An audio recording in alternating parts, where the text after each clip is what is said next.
Well, good morning, everyone. Welcome to Virtual Breakfast. My name is Eric Anderson. I'm a field crops educator down in the southwest corner. I'll be the host for today, and we'll go ahead and get started.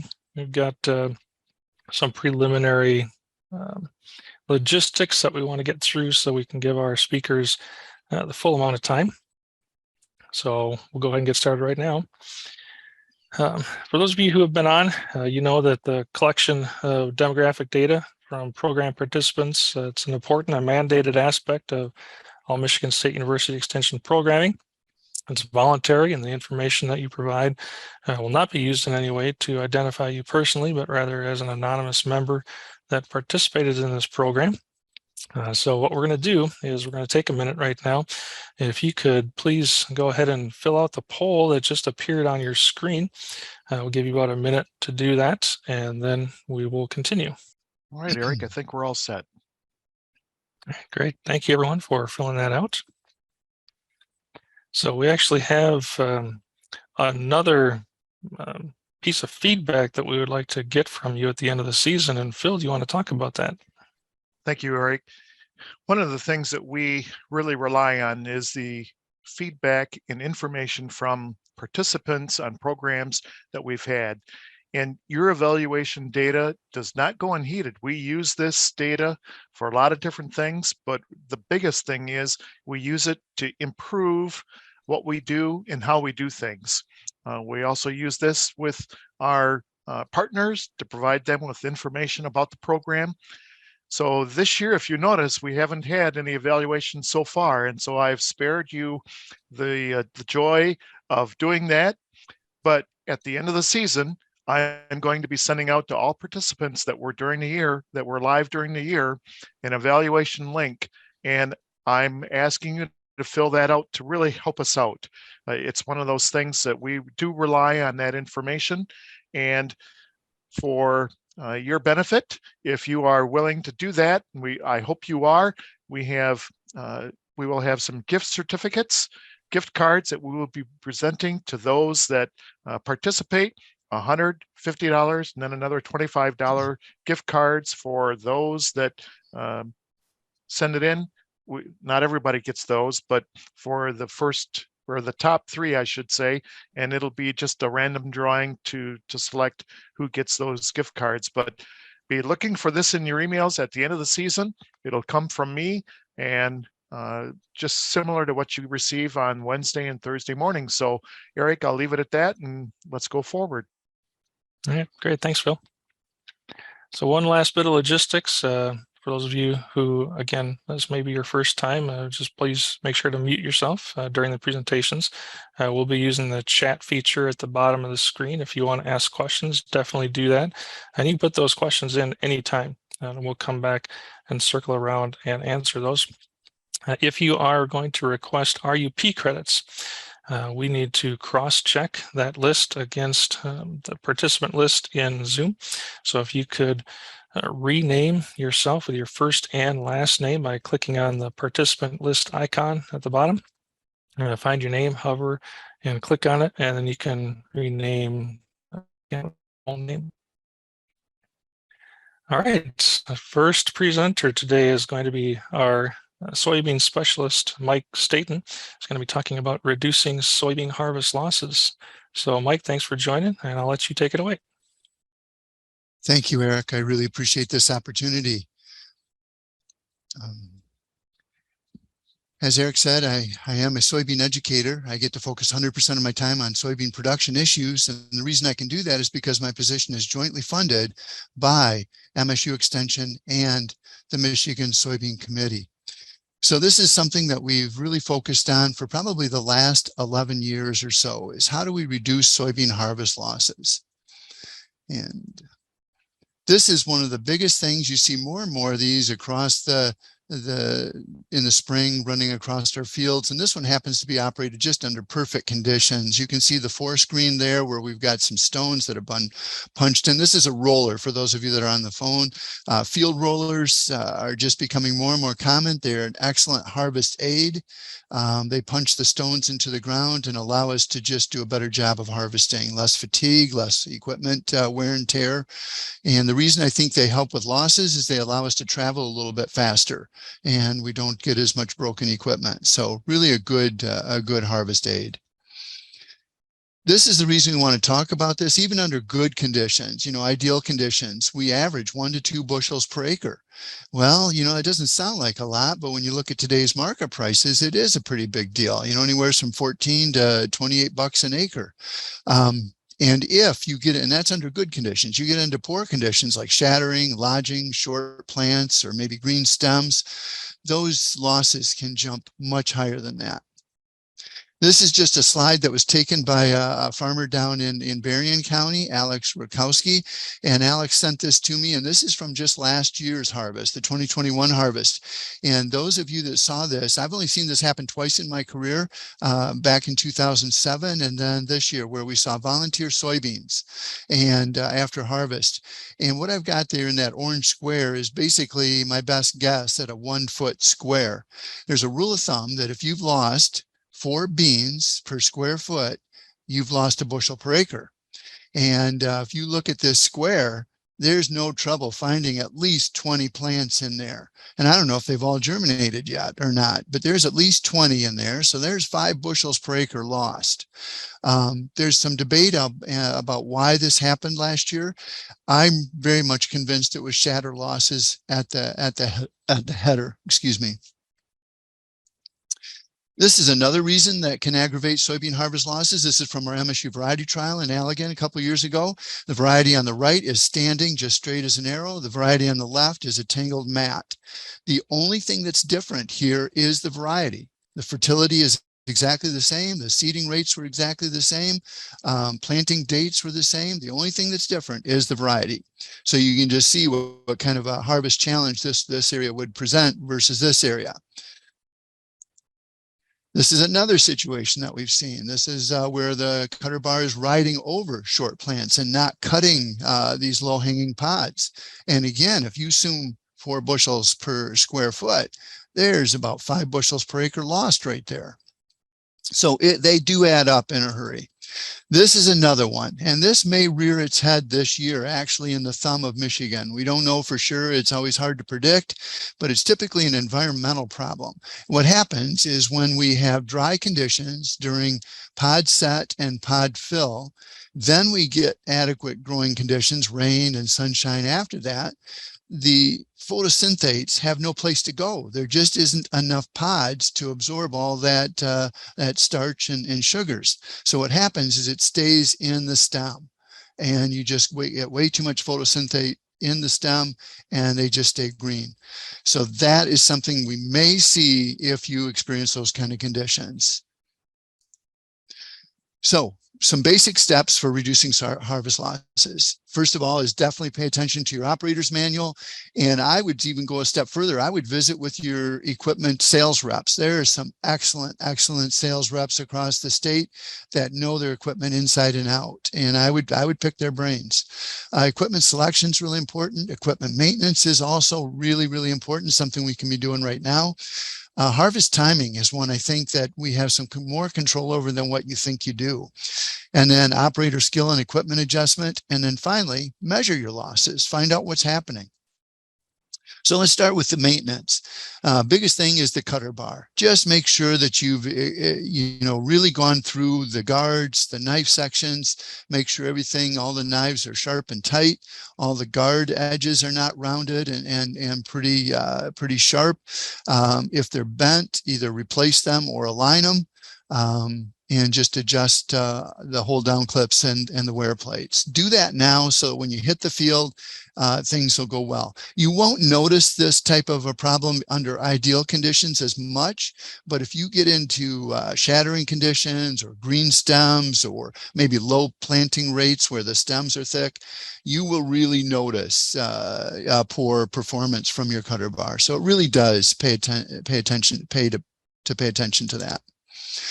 Equipment selection. There's some big decisions there, and they're probably already made by now, but draper heads have really taken over, or at least gained a lot of progress in the market. They really have. They're replacing auger heads on a lot of farms. And primarily the reason for this is because they maximize combine threshing capacity. They just bring that crop into that threshing cylinder or rotor so uniformly that we're able to maximize that capacity. The other thing they do, though, is they increase the harvest capacity per day. And they allow higher ground speeds under some conditions. And a bigger benefit is they lengthen to me anyways, is they lengthen the harvest window each day. In a auger head, sometimes you'll see as that straw gets tough, it bunches up on the edges or the ends of the header and just doesn't feed. The auger doesn't feed it in.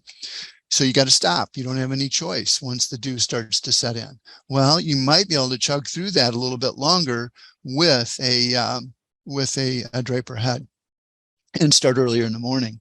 Air assisted reels have been really a real boon in many cases.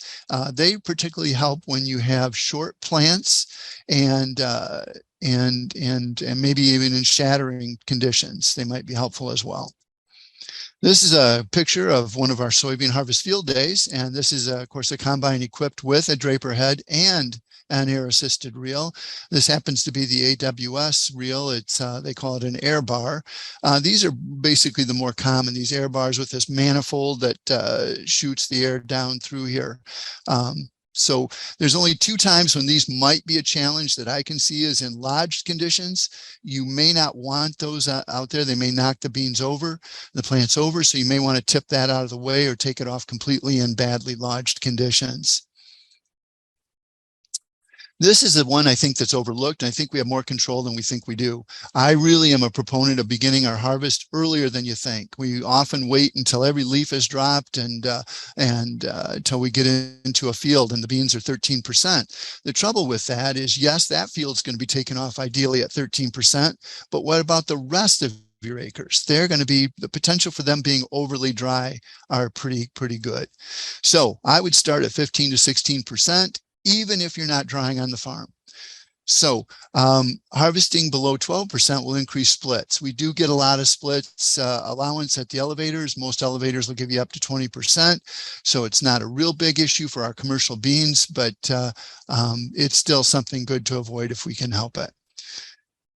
So if conditions are really dry, consider harvesting in the morning or maybe a little bit later in the evening. To try to get the beans at 13% or higher to reduce our shatter losses. This is a table that I put together using current prices. I know there's a lot of information, but let's just focus on what this table shows is how harvest moisture affects net income on a per bushel basis. So at 13% moisture, which is what we all want to shoot for, that's right in the middle of the table and it's bolded. So 13% moisture, a bushel weighs 60 pounds. After we shrink it, because there is no shrink, it still weighs 60 pounds. And we get paid our full $14.40. I'm using the USDA season-long marketing price for this analysis. So we get our full price. That's what everybody wants. But in reality, what happens is we harvest a lot of beans at 11, maybe even 10%. And now look at what happens to that net price per bushel. We went from $14.40 at 11% down to $14.08 is what we're actually getting paid because we've lost that water weight. And that's what's happening. And that water weight, the higher the price of soybeans is, the higher the value of that water weight. So please keep that in mind. So as we harvest these overly dry beans, we're losing income because we're losing that water weight. Now, what about shrink? Let's look at the other side. Okay, so let's say we harvest them wet and we're paying commercial shrink, moisture shrink at an elevator, and we're also paying drying charges. What happens to our income? Well, at 15 and 16% moisture, you are actually more profitable, even if you're taking them to the elevator, You're more profitable at taking them in at 15 to 16% than you are taking them in at 11%. So just keep that in mind. And the drying charges, I couldn't really predict those. So I put some really high ones in. I increased last year's drying charges by 30%, which I think is probably excessive, but I did that just to make sure the analysis was fair. So again, this is worst case scenario, taking them directly into the elevator. If you can dry on the farm, there's more motivation for you to start earlier.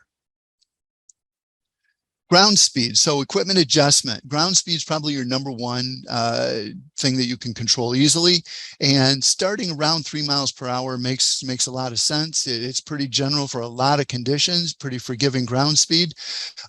If you are in lodged beans or really brittle beans, you may have to go even slower than that. And also depends on the size of your table in comparison to the size of your threshing capacity as well. So there's a lot of factors that go into that decision. But one thing that will help you allow higher ground speeds is if you use a draper head, as I mentioned earlier, or if you go to these narrow knife sections, 1.5 inch knife sections that come standard on a John Deere header. Air assist reels will also help with that. One way you can tell if you're going too fast in the field is you look at the stubble, and if you see pods stripped from the stalks laying on the ground, or you see very uneven height in your cut, then you know that you're going too fast. Where we saw this, we actually tested this at one of our field days. We had a grower go from 3 miles an hour up to 5 miles an hour, and it did increase his losses. Anecdotally, we didn't do a bunch of replications, but in the measurements we took, it increased his harvest losses by 1 bushel per acre. So ground speed can be a real issue. As a matter of fact, it is something we're looking at for on-farm trials this fall. We have a ground speed trial where we are going to be comparing 3 miles an hour versus 5 miles an hour. So if there's someone that's interested in doing that with us, please see me. Ground speed is the reason producers want to go fast. So what I've got on this table is it kind of shows the ground speed effects on soybean harvest capacity and per hour. And so we start at 3 miles an hour, 4 miles an hour, 5 miles an hour are my columns. And I've got the different common header widths here. I would say we're seeing a lot more 40-foot heads than what we used to see. So I'll kind of look at that. So if we've got a 40-foot header and we're traveling at 3 miles an hour, we can harvest basically 11 acres per hour. That's assuming 75% efficiency, about 11 acres an hour. Well, if we increase that up to 4 miles an hour, we're jumping that up to almost 15 acres an hour. When we jump that up to 5 miles per hour, we're jumping that all the way up to 18 acres an hour. So that's the motivation. That's why people want to drive fast. If you can, you get the job done sooner. Just be aware and check your losses. There are conditions where you can drive faster. There's conditions where you should not. So I would really encourage you to check for losses before you go any further. Reel speed has been commonly cited as the most common error that we make, reel speed and reel position. So in good conditions, you want to run at 10 to 25% faster than the ground speed. In lodge conditions, because you got to pick those plants up, you might want to run it faster than that, maybe up to 50% faster. What's really cool is most combines have automatic reel control, and that'll keep your reel speed and your ground speed in a constant ratio. I would encourage using that once you found your sweet spot. I would encourage using that. I'm going to skip over threshing and cleaning losses because most of our losses occur at the header, and I'd say even as high as 90% occur at the header. So equipment adjustment, I also want to talk about reel. So did I talk about reel position? I don't think I did. Reel speed. Well, somehow I lost that, but reel position is really important too. Under most conditions, you want to apply the axis of the reel to be about 6 to 9 inches in front of the cutter bar. And you want to have the height of it adjusted just so you're contacting the top 1/3 of the plants if you can. So that's that. We want to measure our harvest losses, and I'm going to focus on gathering losses. So this is just a schematic that shows where the gathering losses can be measured. You've got pre-harvest losses here in the front that have where the combine has not entered. Then you've got our gathering losses where we drove in and we backed up about 15 feet. We measure those, and our total losses, of course, can be measured out the back. But again, we want to focus here because 90% of them occur here. So this is a field day, so soybean harvest field day that we had, and this shows us out measuring our losses with these 1 foot squares. You don't want to measure right up in here because when you raise up the header, you're going to drop some plant parts here. You don't want to measure here because now you're measuring your total losses. You want to kind of measure the sweet spot in between those two areas. So when you measure, so as I mentioned, you kind of drive into the field, get a representative area, back it up about 20 feet. You want to estimate the number of beans and loose pods on the ground in the uncut area. Usually that's going to be minimal. You won't find much in there. And then count the number of loose beans and pods per square foot on the ground, and uncut plants also on the ground. Then what you do is you just do some simple math. We took 4 samples. I would really like to see at least 10 across the width of the header. But in our harvested area, this is what we found on the ground. The pre-sample, where we didn't harvest yet, we had about 2 beans. So we subtract those from what we found, add those all together, and then divide by 4 to get the average. So we lost about 12 beans per square foot on the ground. You divide that by that rule of thumb of 4 beans per square foot equals a bushel. We lost 3 bushels per acre in this scenario. This is a picture of one of our soybean harvest field days. This was actually last year up in Breckenridge. And if you want to participate, we are doing this year over in Hopkins. And if you want to call that number at the top of the screen there, we will get you registered for this field day. It's going to be on the 15th next week, Thursday. And there's some debate whether the beans will be ripe or not, but I think they're going to make it. And we may be desiccating the beans today, so it's kind of going to be a good visual representation on how desiccating the vines will work in soybeans. So call that number if you're interested. For more information on harvesting losses, you can go to my website here, and it's very easy to get to. If you don't have time to write that down, the simplest thing to do is just Google Mike Staton MSUE. You Google that, you'll come right to this page, and once you get to the page, you go to related I think it's related work, and you'll see every article I've ever written. And if you go to the kind of the fall section, you'll see the harvest loss. And this is true for every extension educator. Phil Cates has got one of these pages. Paul Gross, Eric, every one of us has one of these pages. So if you want to find out everything that we've written, you just sort of just Google the person's name, and then just say MSUE. It'll take you right there. That's all I've got. I don't know if there's any questions now, or I'll take them later. Yeah, great. Thanks, Mike. Appreciate all those insights. We're going to go ahead and move right on to Jeff, and then we'll take questions at the end. But everyone, please go ahead and feel free to put your questions into the chat now, and we'll circle back around after we take care of the RUP credits. So Jeff, welcome, and give us some good news.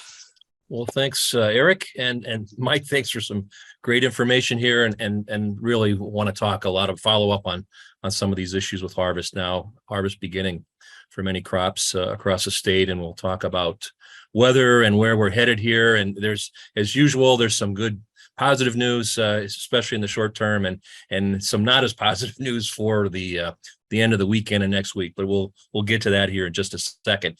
It's a gorgeous morning in most of the state here this morning, with high pressure over the area, and actually a little taste of early fall, some 40s up in the northern part of the state, and where we still have some low level moisture. We've got some ground fog as well, but that should be burning off fairly quickly and set the stage for another really spectacular day here today, and same tomorrow, and for many places even on Saturday we'll get a 3-for-1 bonus for more weather here.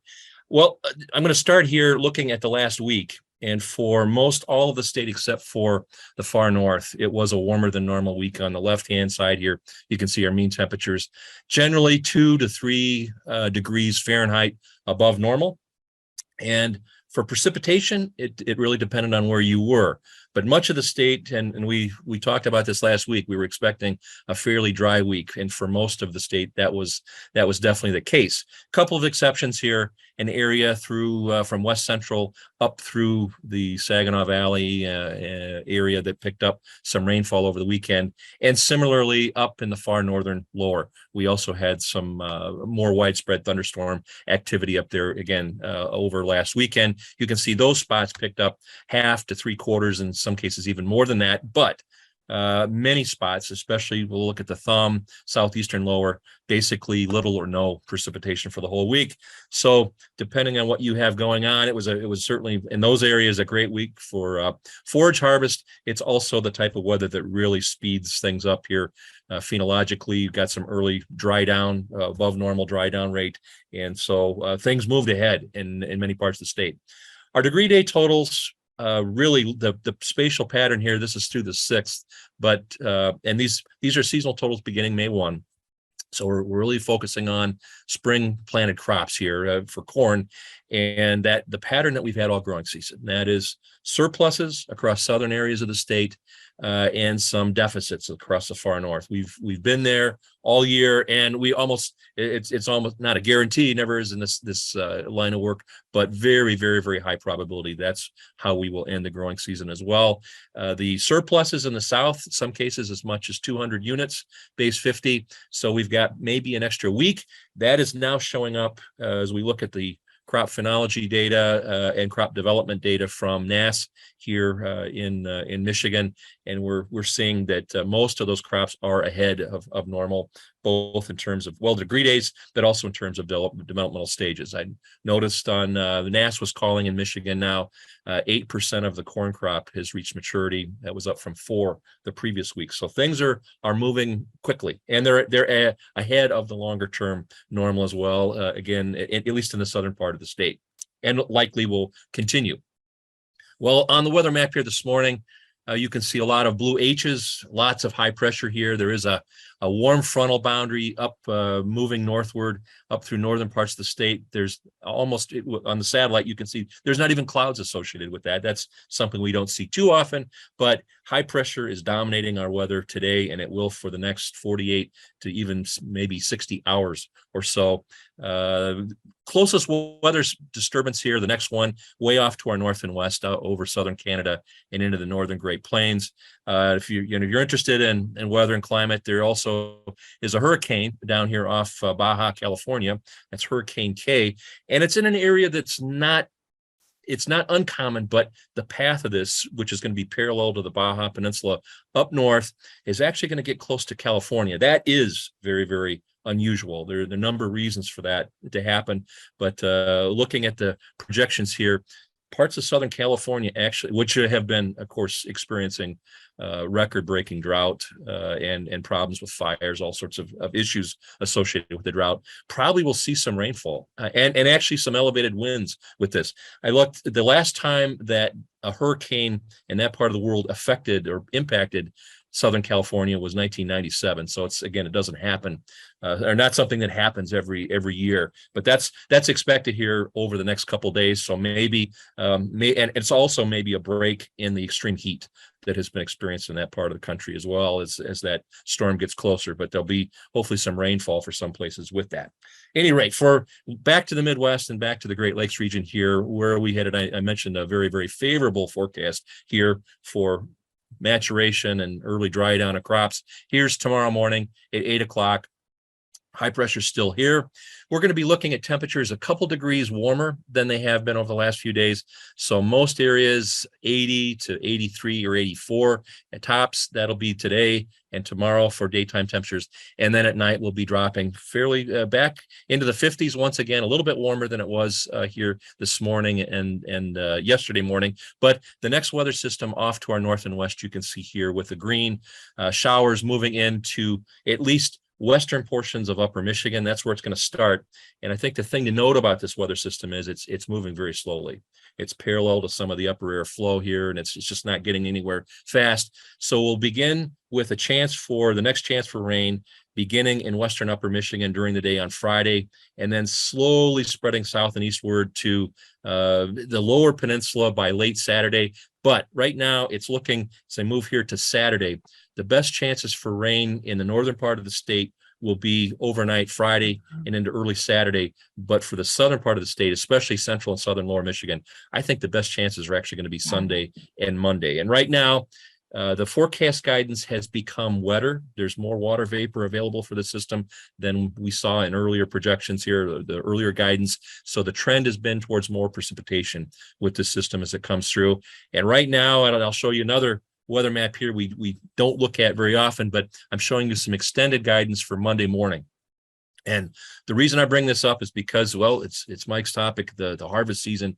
We need to, we want to try to identify potential problems or challenges here. And on the left-hand side here, this is the upper air pattern forecast here for Monday morning. And this feature, this circular shape here, it's something called a cutoff low. And you may have heard me talk about these before, or other meteorologists, because they're really tough to forecast. And sometimes the model guidance doesn't do a great job or doesn't do as well with these features as many other types of weather disturbances. But the key here is that if you're underneath that circulation, underneath that system, those systems can persist in certain areas for a long time, and they lead to unsettled weather, clouds, cooler temperatures, and basically continuing chance for showers, possibly thunder showers. With that, you can see on the right-hand side here, this is a surface map. There is precipitation indicated with the system. And I mentioned this for the weather system here, where the leading edge of this here coming over the weekend being a little bit wetter with time. The same thing's happening here, but a caveat needs to go with this, because depending on where the center of the circulation you see here sets up, will go a long way in determining how long or how many days of we'll call it less than optimal conditions that we have. And again, we're looking at cloudy, relatively cool conditions, high temperatures from maybe the upper 60s north to low 70s south, and then a continuing chance, at least 50-50 odds of showers. It's not what you want, of course, during harvest season, if possible. That's something we're gonna have to watch really closely. But right now, the early part of next week looks like this is when we're going to be stuck with this, or this might be an influence, especially for southern parts of the state. And so that's something to keep an eye on. It does, though, look like in terms of precipitation and the forecast here of precip potential for the next week, much of this is what falls on Sunday and Monday that you're seeing here. You can see fairly widespread 1/2 to 3/4 of an inch totals are forecast. That's more than what we saw over the last couple of days for the same time frame, because again, the system looks a little bit better developed and more organized with more moisture than it did before. So right now it looks like most areas will be picking up some precipitation or significant precipitation here late in the weekend. And then the continuing threat, depending on where that cutoff feature goes or what happens to it. The model guidance, by the way, I'll move back to that. The model guidance does suggest that it does move off to the east by the middle of next week. But we've seen that in the past. And many times it makes the liar out of the meteorologist or the person who talks about it. It's just something that we do need to watch carefully, because they're hard to forecast. Sometimes they persist in certain areas for a long time. So keep an eye on that one. And then again, best chances for precipitation, best totals likely shifting down into the central and southern parts of the state here next week. The potential of evapotranspiration rates in terms of drying, you can see totals here generally from 8 to 9/10 of an inch. They're a little bit less than normal, and they reflect some of that unsettled weather that we're expecting here late in the weekend and into early next week. So the water demand will be lower than it typically, or it can be at this time of the year. Moving into the medium range here quickly, where are we headed? Well, there have been some changes, and they reflect that cutoff low feature that you just saw, because again, many times the models don't do a very good job. Excuse me here, let me move back here. But what they do suggest here for the medium range is this area here of near to below normal mean temperatures. That's what's associated with that upper air feature that we just looked at, and the expectation that it'll hang around for at least part of next week. You can see here, though, Michigan officially for the 6 to 10 day time frame is forecast to be warmer than normal. That's also the case for the 8 to 14 day time frame. Precipitation, though, is different. Much of the guidance we've seen over the last actually at least 2 weeks has been in the warmer and drier than normal direction, and much of it still is. But for the weeks 2 and 3 of the month of September here, what's coming, or the next week and then the week following it, right after the middle of the month, they have trended to be maybe more in terms of precipitation than what we saw earlier. The 8 to 14 day outlook, it's also warmer than normal for Michigan, but it suggests maybe even some above normal precip in western parts of the state. That's, again, something we'll keep an eye on given the time of the year. And I wanted to show this. This is an updated version of the September outlook on the top here for mean temperatures and precipitation. This was issued at the end of the month. There's always an update at the end of the calendar month for the following month.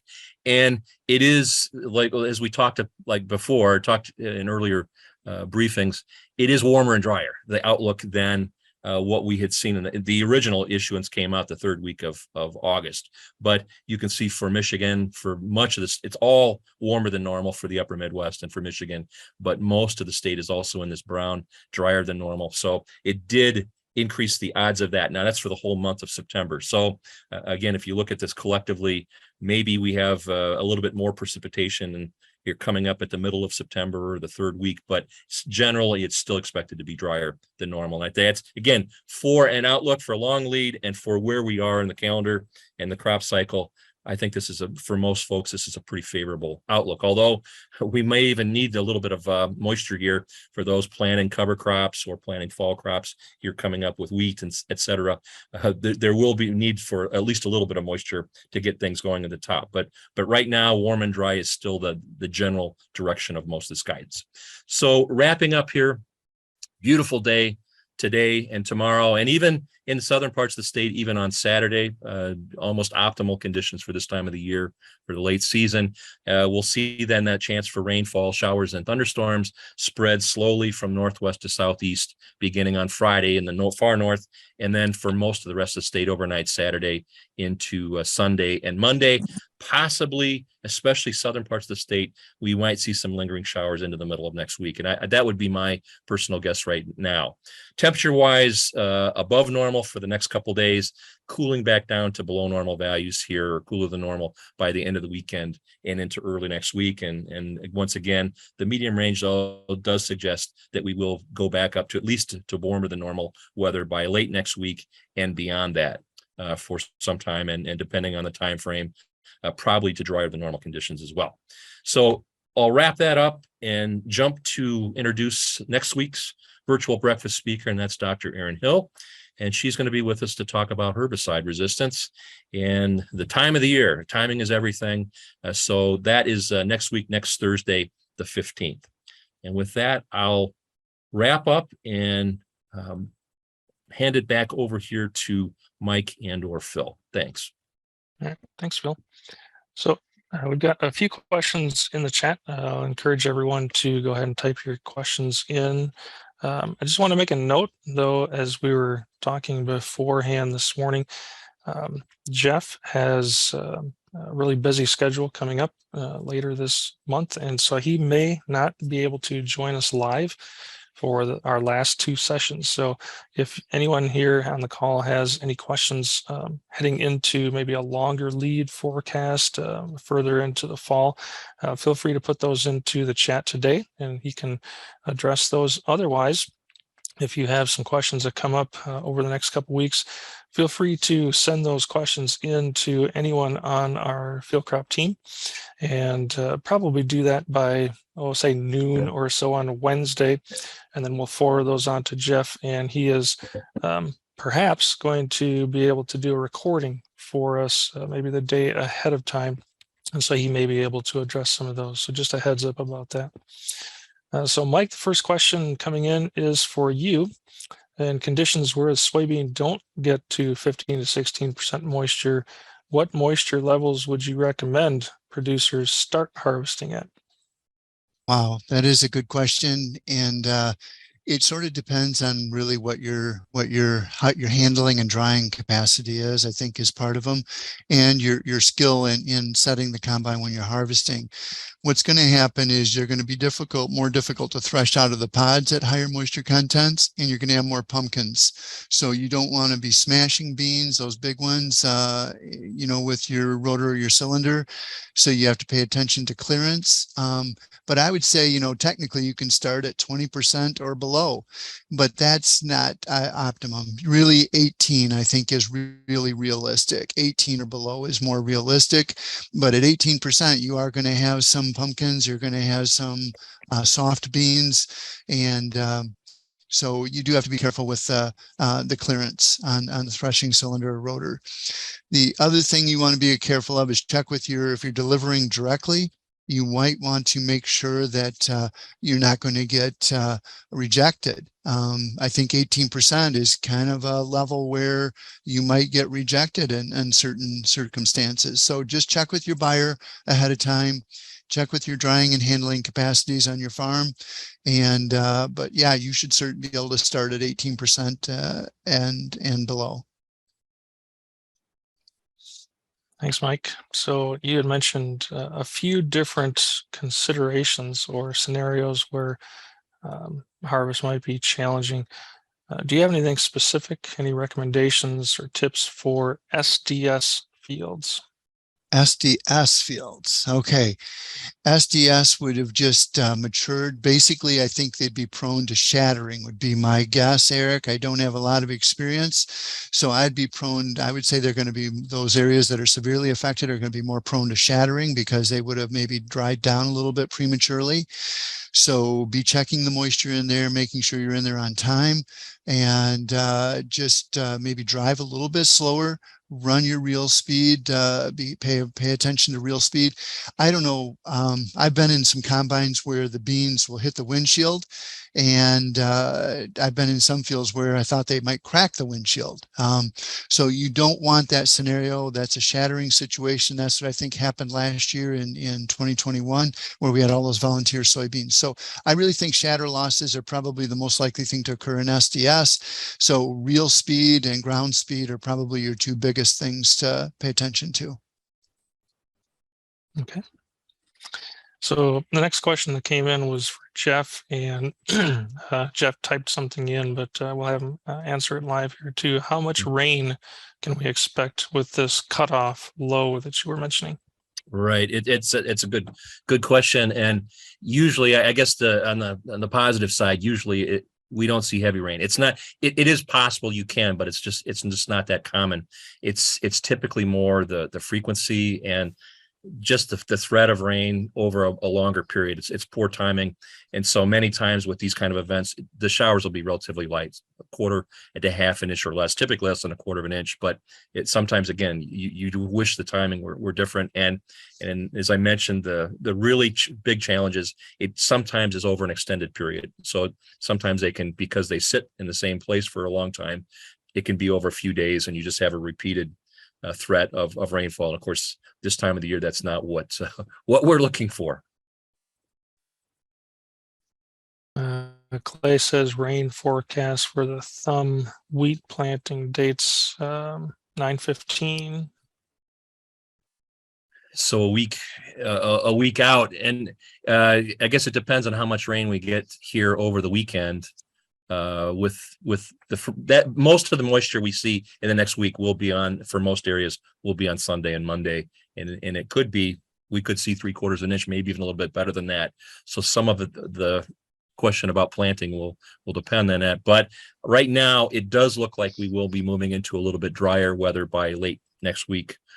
So whether it's the ground's had enough to drain and be ready to go again will depend on how much falls. But right now, I think the outlook is for seasonable to maybe above normal, warmer than normal, with fair conditions by late in the week. So Jeff, with the rains that came maybe a week or so ago, in some areas we had inch and a half or so. Right. Right. With beans being at kind of late full pod, corn being somewhere between beginning and mid dent, do you suspect that we're covered? We're good to go for the rest of the season? I think that's my interpretation, especially West Central, Southwest. There's some portions of the state that really had significant precipitation here during August. Now there are other areas, and I think Mike's point about Greenstem is also really valid, because we did have lack of water earlier in the year, so that's going to be something to watch. And I know my own experience here in Hazlet with the dryness. I've never seen so much tip back with sweet corn. I'm on a really coarse textured soil, but there was definitely stress there in certain areas where, again, the soils couldn't keep up with demand earlier in the season. But I think Mike's point is a really valid one for soy here, with maybe with especially where these areas that have picked up the rainfall. Southeastern section of the state, in contrast, have been significantly drier than that. So we've got a range of conditions, but those areas that picked up the 2, some cases 3-4 inches of rain during August, yeah, I don't think there's any question they're covered for the rest of the season in terms of water needs, and really want now to speed things along and get things dried out and so forth. So they should be in good shape. Okay. So I think Lyndon Kelly may be on the phone. It's kind of hard to tell from the name. Lyndon, if you're on, do you have anything to add to that as far as water needs, especially on our lighter textured soils for the rest of the season?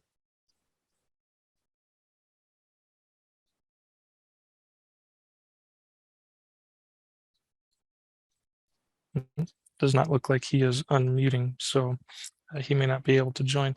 So anyone else on our field crop team have any insights or things that you're seeing you want us to know about? Any other specialists on the call this morning?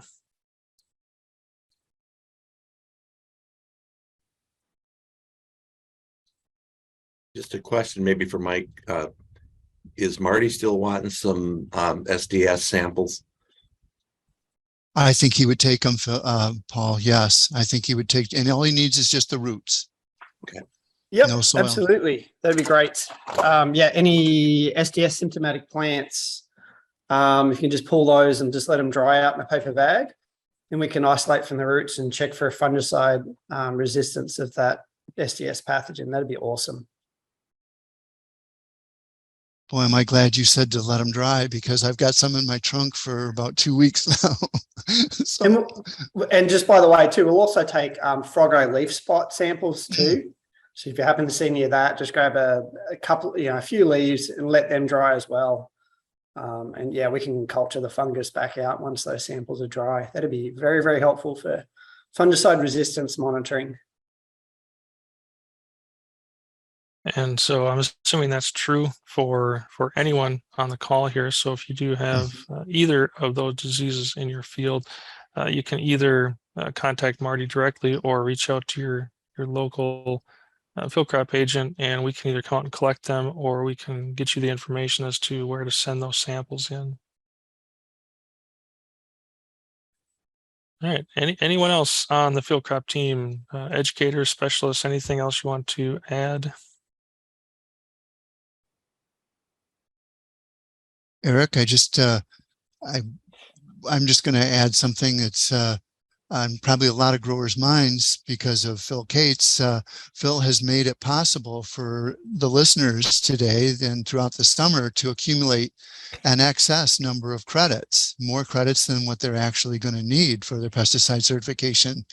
So I think most growers are probably thinking, is there any way that they can profit from those extra credits? And I don't think there's any way that we can do that, but at least we provide the opportunity to make sure and get plenty, and that's all falls on Phil and the rest of the team to make that happen. But I'm sure many of you that are really grateful for having as many credits as you have. And as far as I know, there is no way to profit from those extra credits, unfortunately.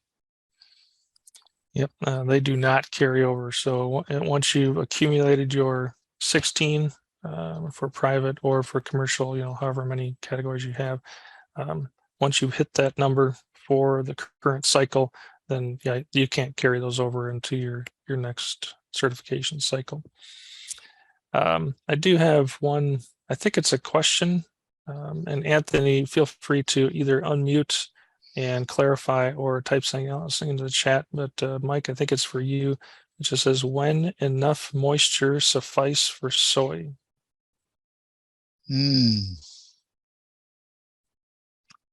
So again, Anthony, feel free to unmute and add to that, or type something else into the chat.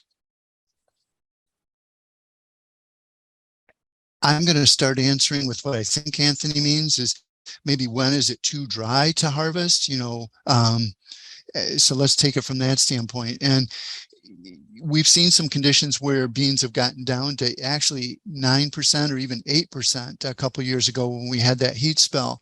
And it's a fine line. And with our unpredictable weather, to me, the only time I would not keep harvesting those 8 or 9% beans, because I'm risk adverse. I don't want the weather to turn against me and have those beans get overly ripe and or be shattering and have huge losses into November. So I would take them even if they're that dry and I've got good harvest conditions. I want my combine to roll. The scenario where I would not do that is if they were seed beans.